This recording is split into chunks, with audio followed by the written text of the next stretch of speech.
আসসালামু আলাইকুম, welcome back to my channel. আপনারা সবাই কেমন আছেন? আমরা তো আলহামদুলিল্লাহ আপনাদের দোয়া আল্লাহর অশেষ মেহেরবানিতে সবাইকে নিয়ে ভালো আছি। তো প্রতিদিনের মতো আজও ছোট্ট আরেকটা ভিডিও নিয়ে আপনাদের মাঝে চলে আসলাম। তো এখন সকাল 8:30 বাজে। আমি আজকে নাস্তা বানাবো না, আজকে ব্রেড আর কলা দিয়ে আজকের নাস্তাটা করব।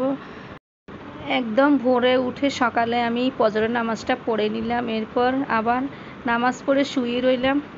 শোয়া থেকে উঠে এখন 8:30 বাজে দেখলাম, তারপর আমি হাত মুখ দিয়ে ফ্রেশ হয়ে এখন নাস্তা খেতে বসে গেলাম। নাস্তা খাওয়ার আগে আমি কিন্তু ঘর দরজাগুলো সব গুছিয়ে নিলাম, সেটা আর অবশ্য ভিডিও করলাম না এখন অফ ক্যামেরায়। আজকে আর সকাল সকাল আমার নাস্তা বানানোর কোনো তাড়া নাই, তার কারণ আপিপা নিয়াজ বাসা ছিল না, ওরা বেড়াতে গেল ওদের বোনের বাসায়। তো এখন আমি আর আফিফার বাবায় ঘরে আসছিলাম।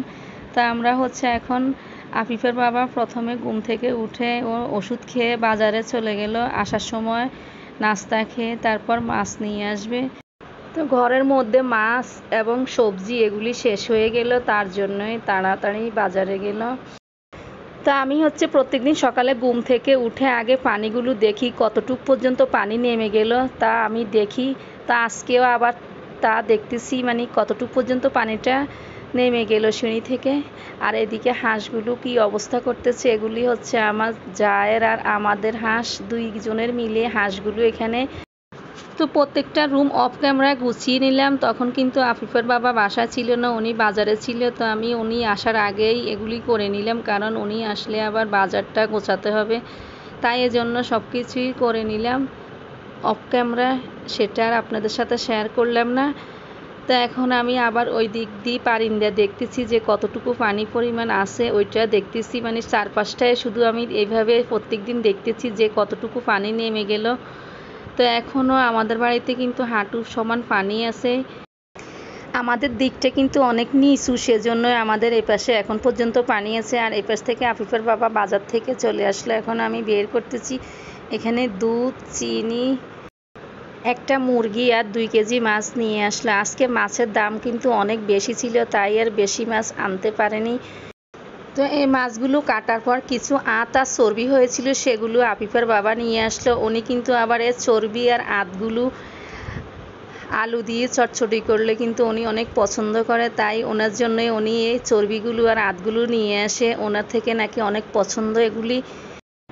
আঁত আর চর্বি কীভাবে রান্না করে সেটাই আপনাদের সাথে শেয়ার করব। তো এখানে আমি রান্নার জন্য কিছু মাছ আর মাছের মাথা নিয়ে নিব, আর মাছের আঁতগুলো রান্না করার সাথে ওই সাথে কিছু মাছের ফেডি টুকরো করে ছোটো ছোটো টুকরো করে দিয়ে দিব, সেটাও নিয়ে নিলাম। এখন ভালো করে এগুলি ধুয়ে ভালো করে পরিষ্কার করে পানি ঝরিয়ে নিব। আর যে মাছগুলো থাকবে সেই মাছগুলো আমি বক্স ভরে ডিপ ফ্রিজে রেখে দিব। তো এখানে রান্না করার জন্য প্রথমে আমি আটা, চর্বি আর মাছের ফেটিগুলো এখন ছোট ছোট টুকরো করে ভালো করে ধুয়ে পরিষ্কার করে নিয়ে নিব। তারপর রান্না করার জন্য সব কিছু যা যা লাগে দিয়ে দিব। তো এখানে সব গুঁড়ো মশলা দিয়ে দিলাম। এখানে দিয়ে দিলাম একটা আলু কুচি, পেঁয়াজ কুচি, কাঁচামরিচ, তারপর হলুদ, মরিচ, জিরা, ধনিয়ার গুঁড়া, পেঁয়াজ, তেল, এগুলি দিয়ে ভালো করে হাত দিয়ে এখন মেখে নিব। তারপর মাখা শেষ করে এখানে পরিমাণ মতো কিছু পানি দিয়ে তারপর রান্নাটা বসিয়ে দিব। তো চুলা আতের চচ্চড়িটা বসিয়ে দিয়ে আমি এপাশ থেকে পটলটা কেটে নিতেছি। আজকে রুই মাছের মাথা আর টুকরো দিয়ে পটল দিয়ে রান্না করব, সেই জন্য এখানে পটলগুলো কেটে নিতেছি। তো এখন কেটে নেওয়া শেষ করে কিন্তু এবার পটল রান্নাটা বসিয়ে দিব। আজকে আর বেশি কিছু রান্না করব না, আজকে দুইটাই রান্না করব, কারণ আমি শুধু আফিফার বাবায় ঘরে ছিলাম, ওরা তো ছিল না। আর এখানে কিন্তু যে আটটা রান্না বসিয়ে দিলাম সেটা কিন্তু এখন তো বলক উঠার পর এখন আমি কিছুক্ষণ নেড়ে চেড়ে নিলাম, তারপর এগুলি সব একসাথে আবারও মিশিয়ে দিলাম। আজকে কিন্তু এই মাছের আঁত আর চর্বি রান্নাটা কিন্তু দারুণ হলো, খেতে খুব ভালোই লাগলো গরম ভাতের সাথে। আপনারা আসলে এটা না খেলে এটার টেস্টটা বুঝতে পারবেন না, তাই এভাবে রান্না করে খেয়ে দেখতে পারেন একবার আমার মতো। আর এপাশ থেকে আমি পটল রান্নার জন্য মাছটা ভাজি বসিয়ে দিলাম, আর অন্য চুলা দিয়ে পটল রান্নাটাও বসিয়ে দিলাম।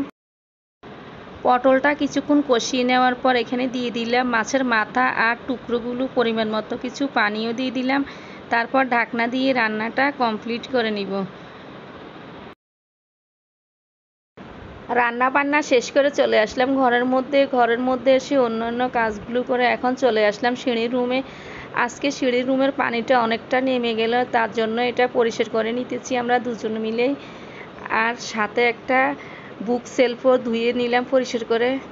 তো এখন আফিফের বাবা হচ্ছে এগুলি ভালো করে হাত দিয়ে মেজে নিতেছে, আর আমি এদিক থেকে পানিটা মেরে দিতেছি। দুজন মিলে এই জিনিসগুলো ভালো করে পরিষ্কার করে নিতেছি। সিঁড়ির রুমটা কিন্তু অনেকটা ময়লা হয়ে গেল বন্যার পানিতে।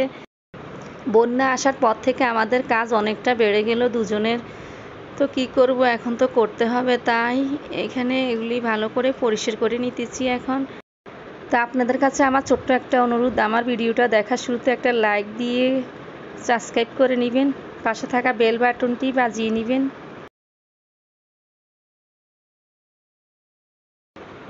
আজকে আর ভিডিওটা লম্বা করব না, সবাই ভালো থাকেন, সুস্থ থাকেন। আজকের মতো এখানে বিদায় নিলাম, আল্লাহ হাফেজ।